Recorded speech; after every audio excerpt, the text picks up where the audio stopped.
Hey guys, welcome back. Okay, so today we're going to be looking at how to create a tab. Now, tabs are one of the most used features when you're creating a project or when you're working with a project. You want to have a tab, all right? And usually you can use maybe raw JavaScript to do that. Okay, but I want to show you how you can easily do this with Alpine.Js. Okay, so this is what we're going to create. We're going to have a tab. You look at, if you notice here, you see this place is changing. So I actually just use a lorem text, but this is what we're going to create. We're going to have a feature to let you know the one that is actually the tab that is actually selected. Okay, so you click on it, you see the different tab, you see how it changes. Okay, if you're excited to learn how to do this, stay tuned and let's get into it.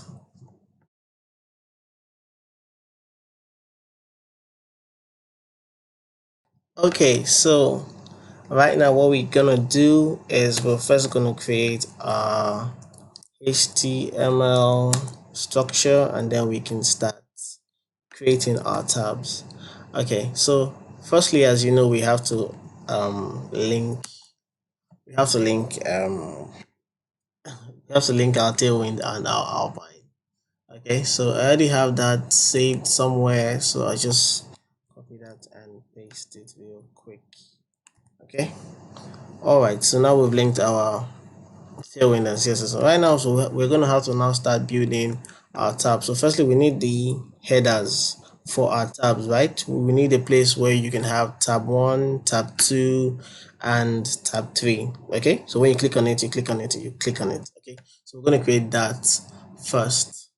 All right, so let's get into it. So you just watch me code this stuff. So here I just want to give a background color of gray, just a little background color, and the screen height, I want to center it on the screen. Sorry. Okay. All right. So now in the div, we are going to just have a container. So everything is just well structured a bit, and then we're going to give it a horizontal auto. We're going to set this as auto. Okay, so this is margin X auto. Okay, all right. So remember I said if you're not familiar with Tailwind, you can easily look it up so you can catch up on what I'm doing. All right, so moving on. So this is going to be the div that houses everything. Okay, so I want to have another div right here. I'm gonna just have another div right here, and this one is going to house the headers for tab 1, tab 2, and tab 3. So we're going to give it a class. Now the beautiful thing about Tailwind is that you can style your project right on the files. You don't need an extended CSS file, unlike if you're going to do your CSS normally or traditionally, I would say. Okay, so you can style on the go and then everything just looks cool, I guess, if you know what you're doing. Okay, so margin X auto, I want to give it a margin Y because I want it to just come off the top a little bit so you can see it. Okay, it depends on how you're viewing it. Okay, all right.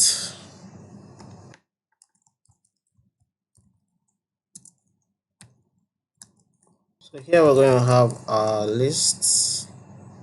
We're going to use lists for the headers. Okay, just so you know.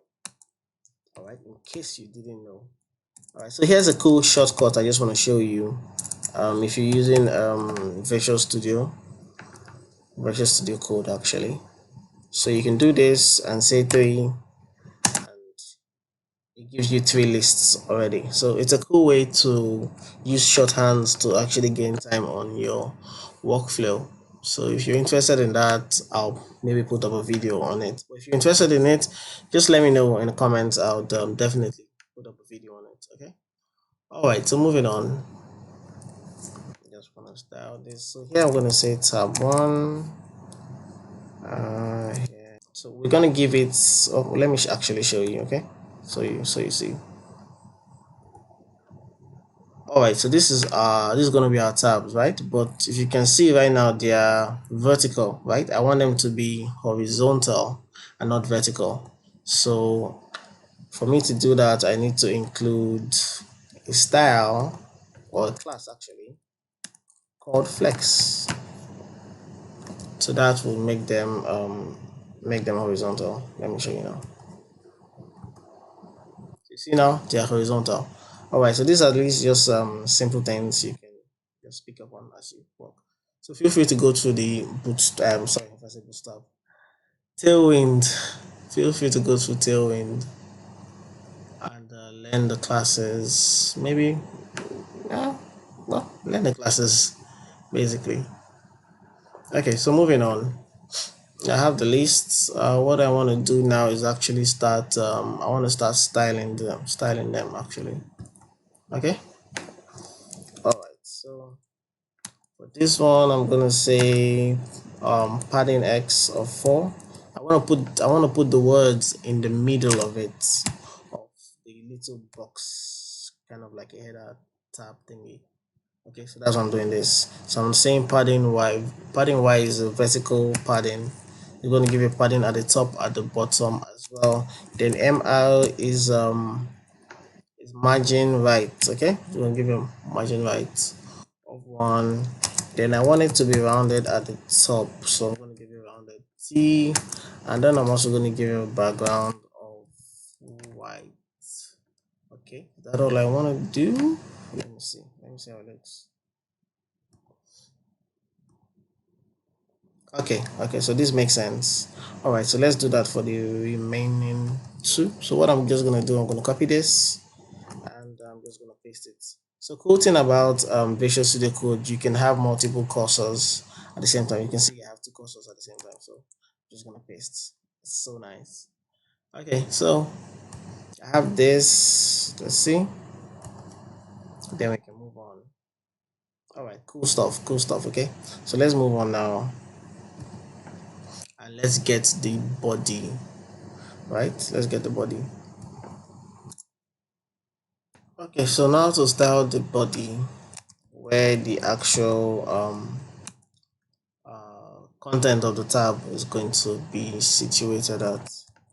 So I'm also going to give it a background of white and then just give it a padding on the sides of 2. Okay, so now going into the tabs, the actual tabs now. I don't know why I always write dive. Okay, so I'm just going to generate a lorem text and then just put something there. Okay, and break it up a little bit.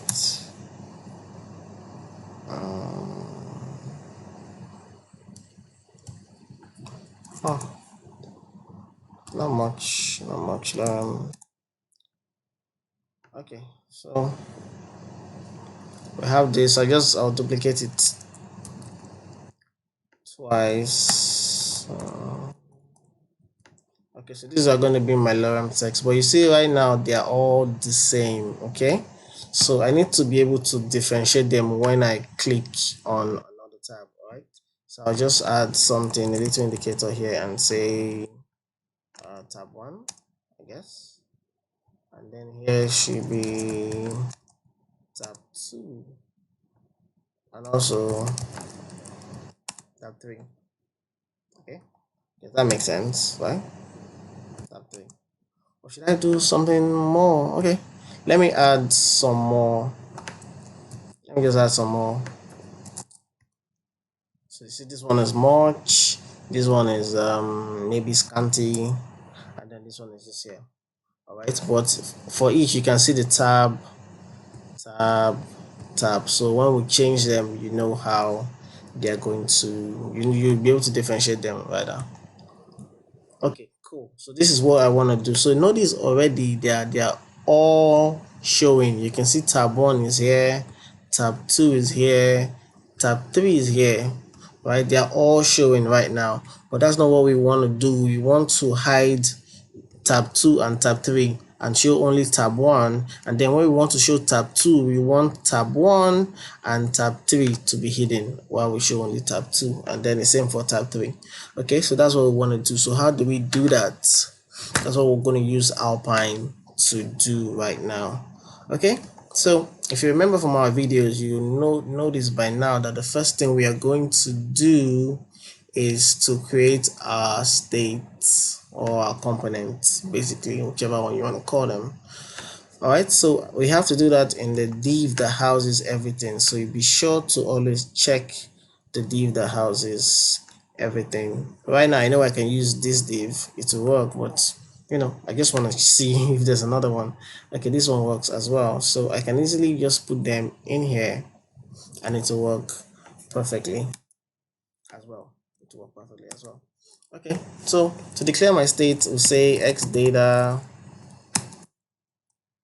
and then what do I want to say? Tab. Okay, I want to say tab. I'll say tab is 1, right? I'm going to say tab is 1, and then on here now I'm going to have some click events. Where should I put them? Usually when I'm working on projects, when I'm working on production projects, right, and I want to what's it called, I want to include something like this. If I'm using Livewire especially, or maybe just Alpine, I like to put it at the beginning here. I like to put them here, so that the reason is that when I'm doing something, when I'm trying to debug my codes, right, I'm trying to debug what is actually wrong, right, I can easily see all this syntax quicker, right, other than having them maybe somewhere here, then I have to go to all those classes first before I now see that. So depends on as you begin to code, you develop your own style and then your own preference for coding. Okay, so we're gonna use this. Okay, I feel for me it's good practice. For me personally, another developer might have another opinion, but for me I feel it's good practice. So I'm gonna have this right here. Okay, so I'm gonna say add click, um add click, so say tab, set the tab equal to 1, right? So it's going to set this tab right here. If we click on it, it equals to 1, but already it's not going to do anything because it's already set to 1, right? So it's just gonna, it's the same 1. Okay, so what this does anyways is that when you now load the page, by default it's showing you the content of tab 1, because the tab here is already set to 1, and it's set to 1 here when you click on it, but we're not clicking on it, right? But when you come here, we're going to set an x show here, and what this x show will now do is that, what x show will now do is that by default, what actually will do is that by default is going to set tab to 1. Okay, now you might be wondering why I'm using the triple equal to sign other than the single one. Well, usually we don't.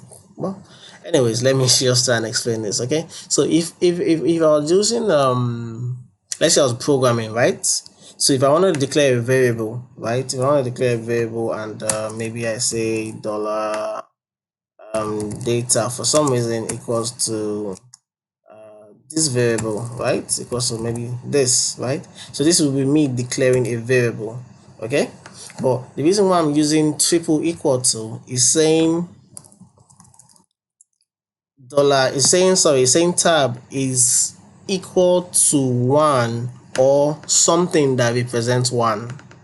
That's what I'm saying.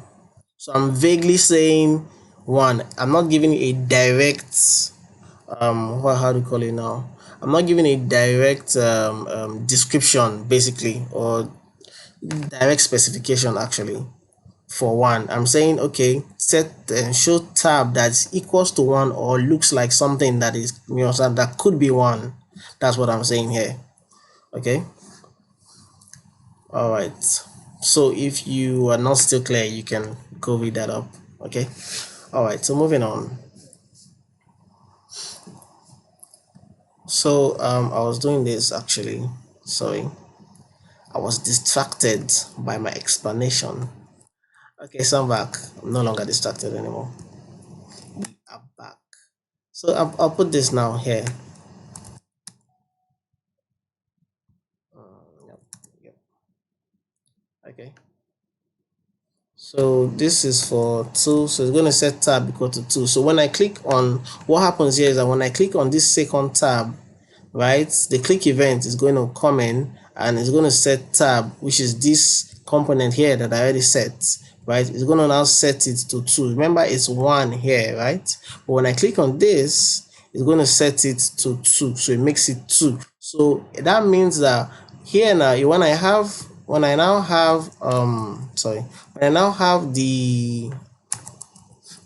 this X show right now set as 2, right? It will now show this one. So what happens is that when I click on X2, where is it? Here. When I click on this, right, it's going to set tab, this component here that we already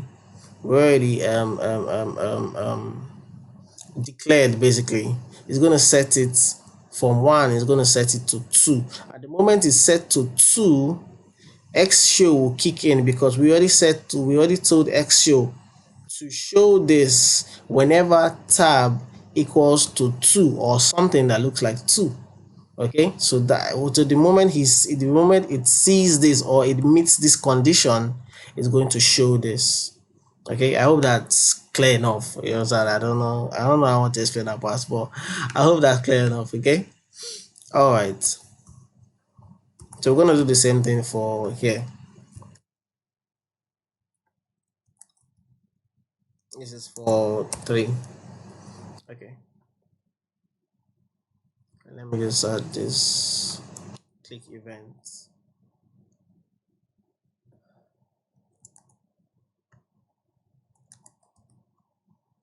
Okay, and say 3. All right. So theoretically, this should work, assuming I'm not assuming I've not pressed play. Okay, this is supposed to work. Okay, so let's see. Okay, so I click on here, you see it changes. I click here, it changes to 3. So you see it's changing. Now let's say you how do I put it now, you're a UX or UI developer or something, right? Or UI UX designer. Okay, this is not user friendly. Okay, now the reason why it's not user friendly is because whenever you click on something, you don't exactly know what you have clicked on, what actual tab content is showing, right? The only reason why you know is because we have tab 3 here for tab 3 content, we have tab 1 here for tab, but for a live project, right, they're definitely not going to be putting tab 1 here, right? They're going to have something else, so you might not actually know. So we need some kind of indicator, if you will. We need some kind of indicator that will tell us that, oh, okay, when this one is clicked on, right, we want this thing to show. When this one is clicked on, we want this one to show. Okay, so let's do that. We can still do that on Alpine. So what we're going to implement actually is what we call how do I call it now, a conditional class, right? So we're going to say when I click on this one, I want it to do one kind of thing here that make me know that, okay, I've clicked on this one. When I click on tab 3, do one kind of thing that will make me know that it's tab 3 that is active. Or if it starts, let me do some kind of thing as well that make me know that, okay, it's tab 1 that is active, right? So that's what we are going to do. Okay, so back to the code. So what do we actually need to do now? Let's try to do something and see what happens. Okay, so what I can do here is I can come here and let's add a class, right? Let's say I want to put on some kind of notification. Let's put a border, okay, and let's put a border at the bottom and say 2, and then let's give it a color so that we know we know the kind of we know something, child.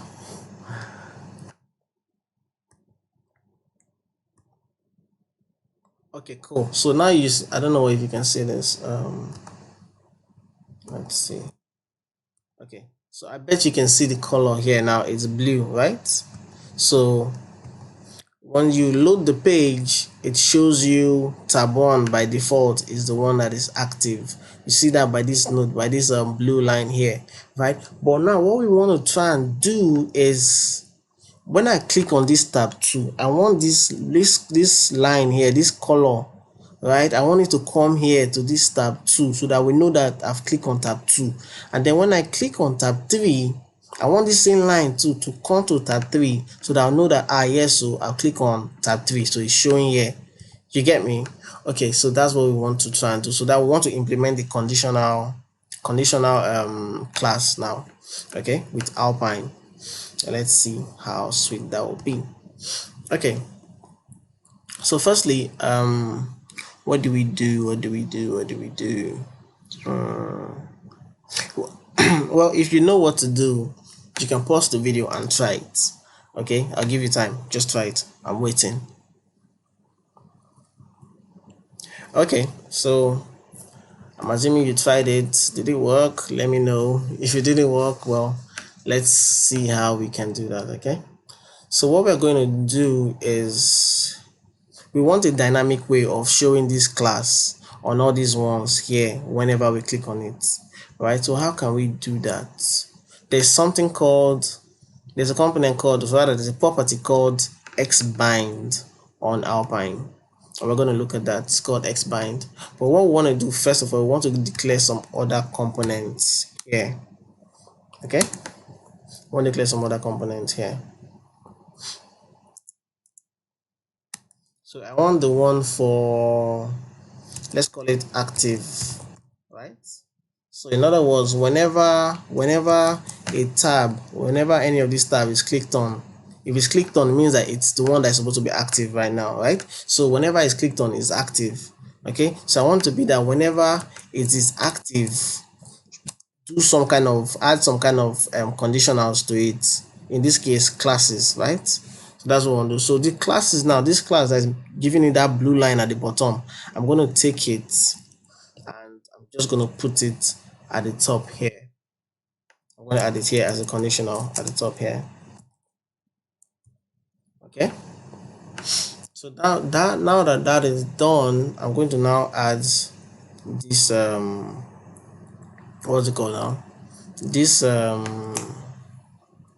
this active component. I'm going to add it conditionally here. So a way I can do that is using xbind that I told you about. So I'll do that here.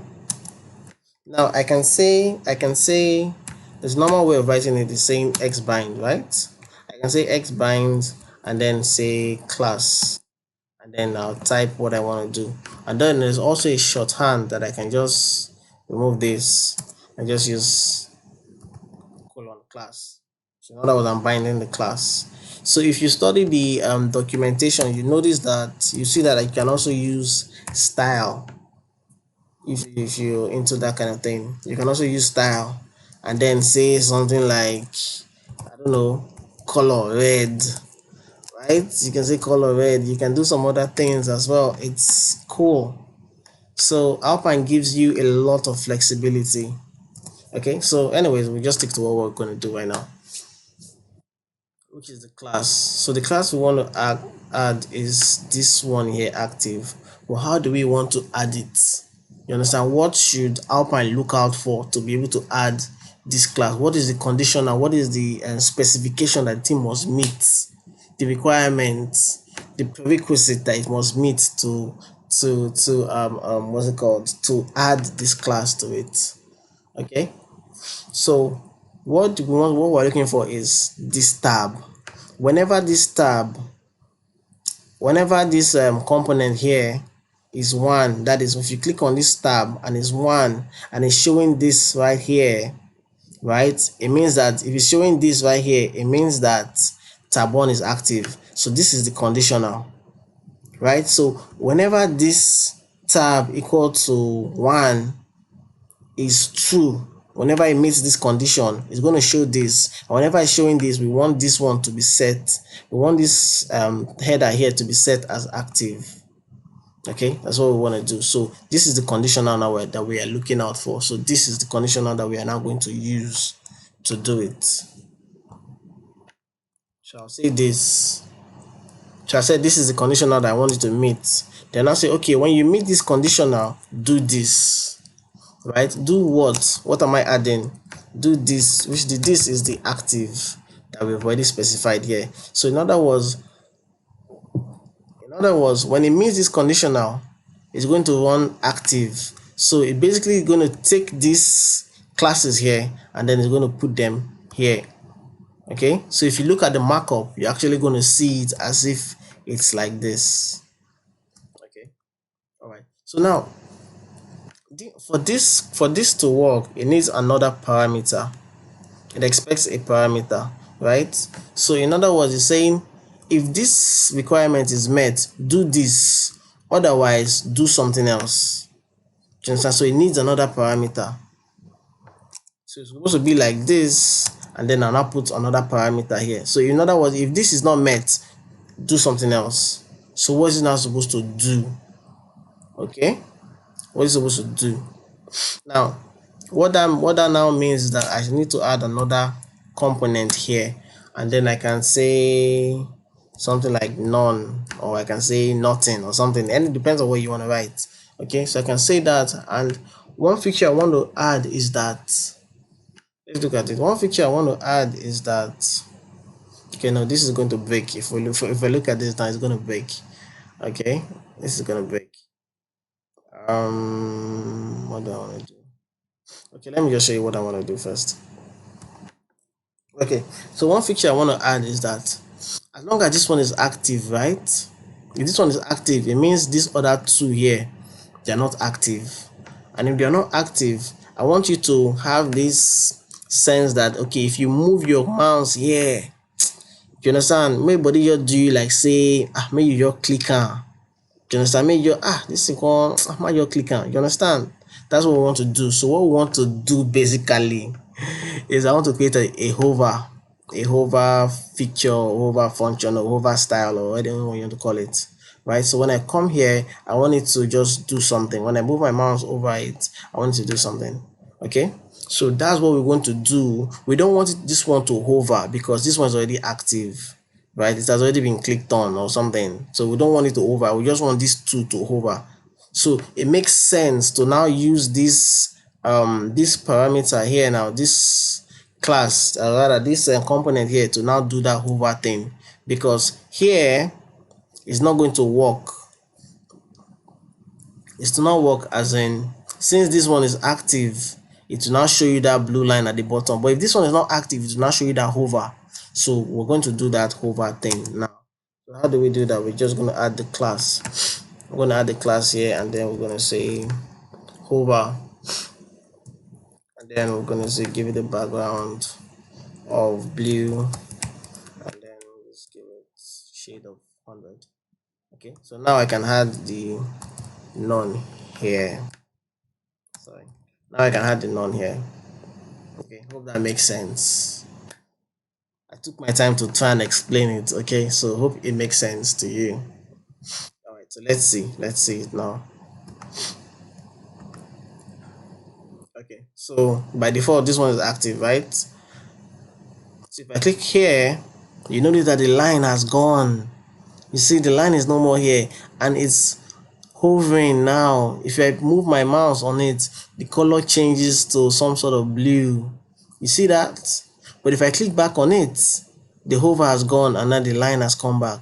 You see how it makes sense now. Now you know which one is clicked on, and now the thing is just doing you as if you should click it. If you move your mouse, you're just like, just click me. You just click it. You see now the line has come back. You see, I just fresh. Okay, so I want to now implement this thing now. I want to do it for the rest 2 tabs, so everything will just be fine. Okay, so just gonna go ahead and copy this conditional, and I'll place it here and change this to 2.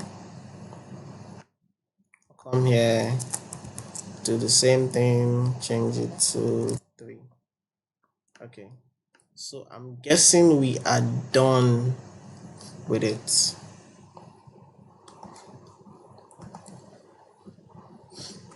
See, it comes, it comes, and the hover, and the hover feature is only on the tabs that are not active.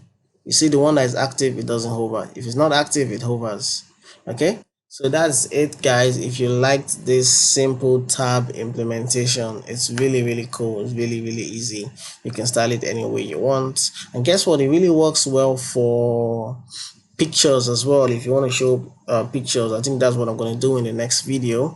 Okay, but if you like this one, you've learned a lot, it was really informative and insightful for you, please give a thumbs up to this video. You can share it, you can like it, hey, you can even Instagram it. Okay, so see you on the next one.